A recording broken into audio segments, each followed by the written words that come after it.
universities for a long period of time. I know the community is going to be excited to get back into the Dome, and we can't wait to have our 12th man back with us. It's going to be an exciting game. It's going to be a physical game. We're looking forward to it.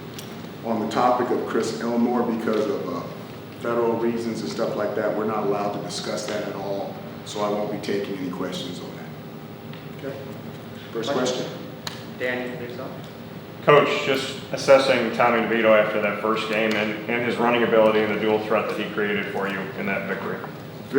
I thought he had a really, really good game, threw for a high percentage, made some really good decisions. And even on the one sack, I believe, of the game, had a miscue with something going on with the wide receivers. And then he had the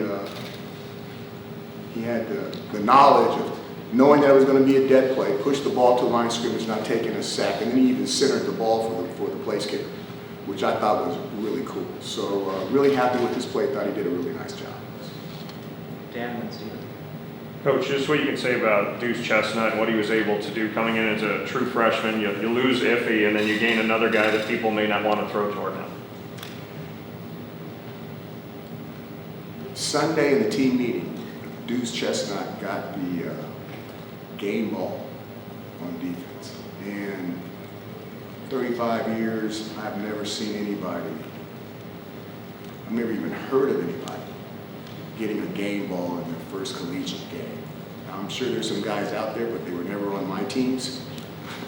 So it really, really is an amazing deal. It's something that you don't anticipate, you could have never thought of, and doggone glad it happened. We're really happy he's here. Last two will start with Christian and end here. Coach, Sean Tucker got over 20 carries, well over 20 carries against Ohio. How important was it to see that big of a workload for him? And is that the type of production that you want to see from him in terms of the amount of carries heading into the future games? It's a really good question. First of all, we wanted to see if he could carry the ball that much. The ball's not very heavy, it weighs a couple ounces, and he was able to handle that. So we're really excited about that. Now the other thing is, though, that not trying to be funny, is now his body. Okay, that was a physical game versus Ohio, and now we've got to see how his body's going to recover. We're deep at that position, okay, and we think Sean Tucker's really good. That's why he's running out there first, but we think we've got some other guys too. So we want to make sure that he can handle that workload, and if he can't handle that workload, then we need to divide it up with somebody else that's in the back. Last question. Coach, you talked about training camp. What did you see from Deuce in training camp that he transferred onto the field in week 1? Deuce was making plays in training camp. You know, when you have Garrett on one side, you're like, well, if you're in a quarterback battle, you don't want to be throwing over at Garrett.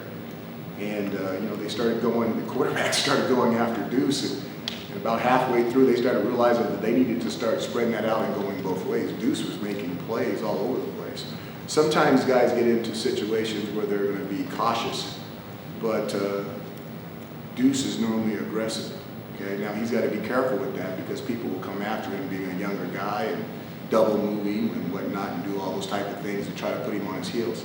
But he's a very confident young man and he's very mature about his work, and hopefully he'll continue in that tradition of young corners that we have where they come here with a sole purpose, and that purpose is not only getting a degree at Syracuse University but having an opportunity to be drafted very high in the NFL draft.